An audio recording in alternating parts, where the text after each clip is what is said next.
आपण पाहत आहात संघर्ष नायक न्यूज, जनतेला न्याय मिळवून देणारं हक्काचं एकमेव न्यूज चॅनल संघर्ष नायक न्यूज।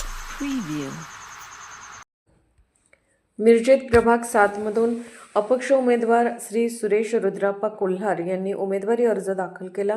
सांगली मिरज कुपवाड महानगरपालिका सार्वत्रिक निवडणूक 2025-26 करिता नामनिर्देशन पत्र सादर करण्यासाठी प्रभाग क्रमांक 7 मधील लिंगायत समाजाचे अपक्ष उमेदवार श्री सुरेश रुद्राप्पा कोल्हार हे सोमवार पेठ मित्रमंडळाचे अध्यक्ष असून लिंगायत समाज संघर्ष समितीचे नेते आहेत। तसेच बसवेश्वर नागरी सहकारी पतसंस्था यांचे ते व्हाईस चेअरमन आहेत। प्रभाग क्रमांक 7 मध्ये लिंगायत समाजावर अन्याय झाला। भारतीय जनता पार्टीकडून लिंगायत समाजाच्या उमेदवाराला उमेदवारी देण्यात आली नाही। हा राग मनात धरून लिंगायत समाजाने निश्चय केला की समाजाचा एक अपक्ष उमेदवार आपण द्यायचा आणि तो निवडून आणायचा या उद्देशाने आज उमेदवारी अर्ज दाखल करण्यात आला।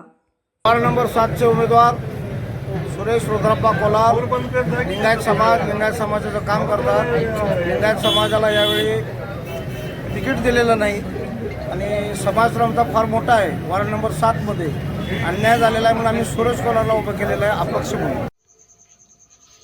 संघर्ष नायक न्यूज चॅनलला लाईक करा, शेअर करा आणि सबस्क्राईब करा।